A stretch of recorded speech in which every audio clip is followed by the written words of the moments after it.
How's everybody doing today? How is everybody? So, unfortunately, there has been another mass shooting in the United States, and just as you might have guessed, the debate is raging on gun control.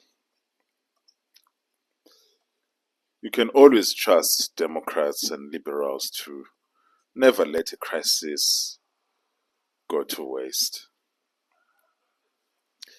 They are already telling us that if there was more gun control in the US, this wouldn't have happened. Is that so? A school in Minnesota, great state of Minnesota, so there's a school shooting. Gunman kills 2 children, injures 17 others during a mass shooting. And every liberal and their grandma is telling us that we need gun control. I have to ask you liberal folks, tell me something.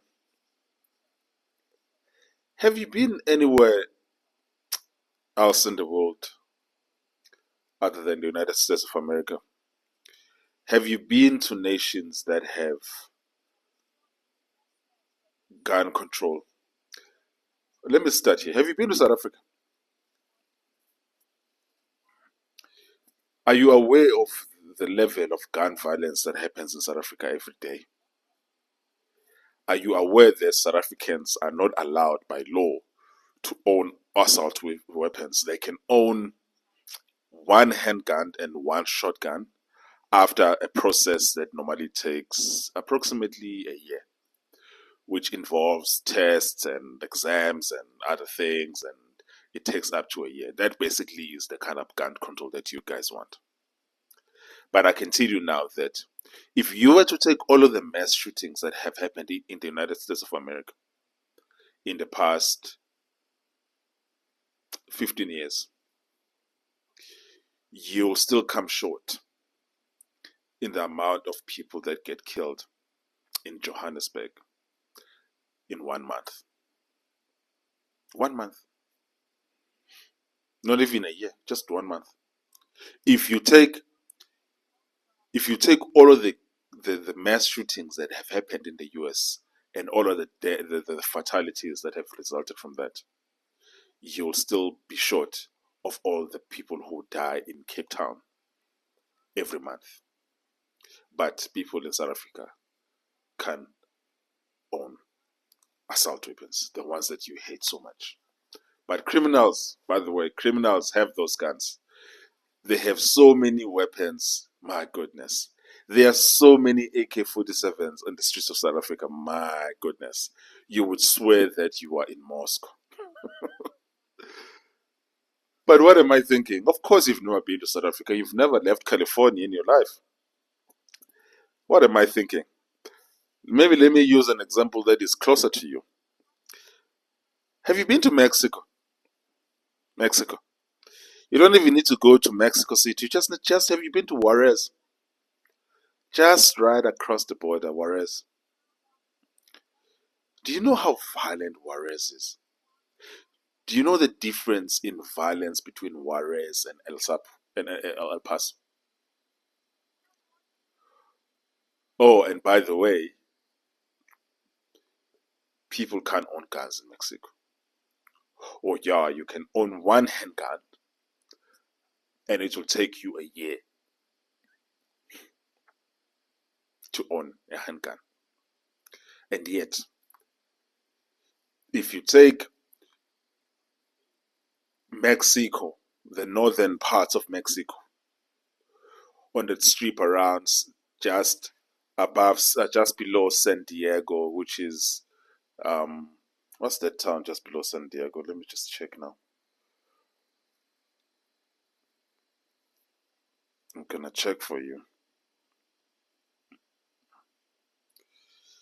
If you take all the guns that are in this area of Tijuana all the way to Juarez, to that other side, as if you're going towards Brownsville, but on the Mexico side, just the guns on that strip, there are more guns there in that area than there are in all of gun-loving Texas.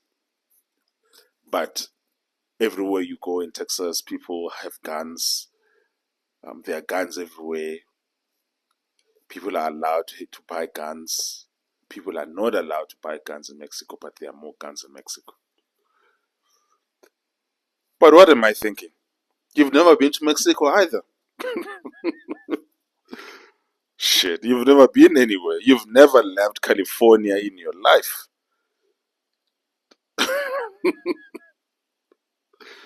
What am I thinking? But then here's the question for me.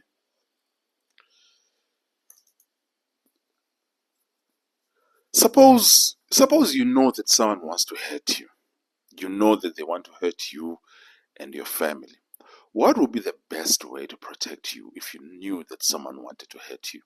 You don't know the name of the person, but you know for sure that there's a person out there who wants to hurt you.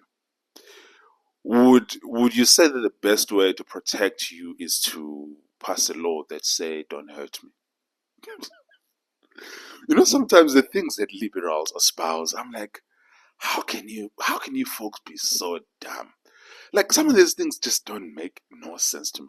Like so if you want to prevent someone from hurting you and you know that someone wants to hurt you, would the best way of preventing this from happening would be to pass a law that say don't hurt me? It is against the law for you to hurt me.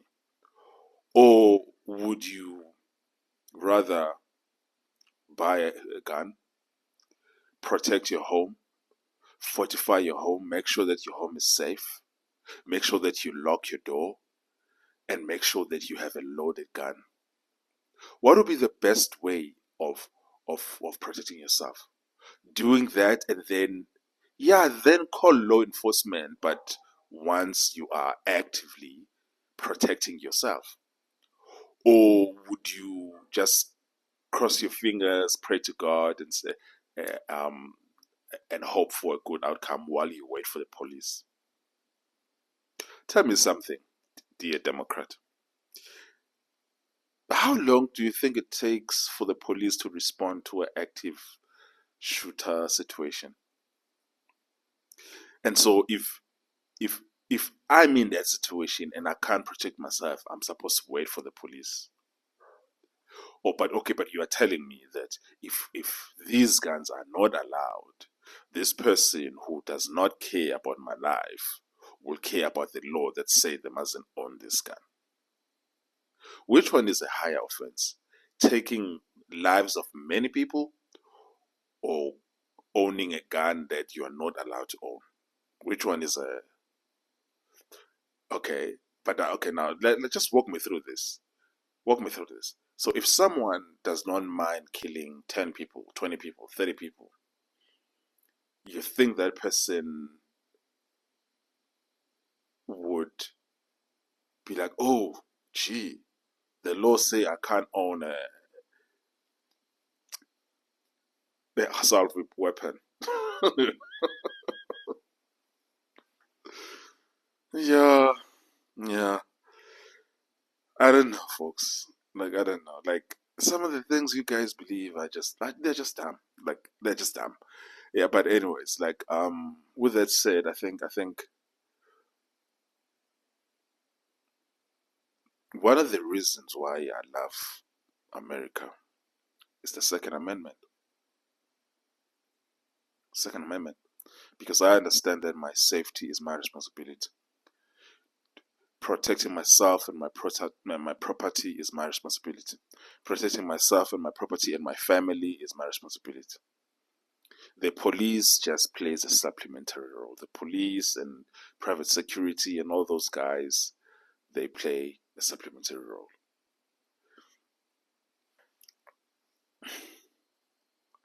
But you folks, you think that signs that says no guns allowed are what is going to protect us.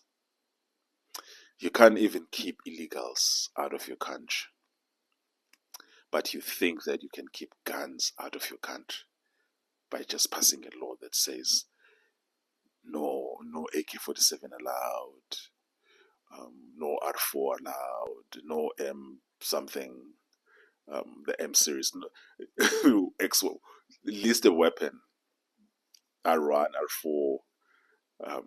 You can't even keep illegals out. You have millions of illegals flowing into your country every year. You have millions of tons of fentanyl that flows through your country every year. You have no way of stopping it. In other drugs, cocaine, fentanyl, other opioids, meth. But you are telling us that when it comes to gun, if you pass laws that says these guns are not allowed, you're going to be able to keep these guns out. And there won't be any mass shootings. Please make that make sense to me. Please explain that to me like I'm a 10-year-old. Because clearly something is not adding up. Something is not adding up. Okay? Sure.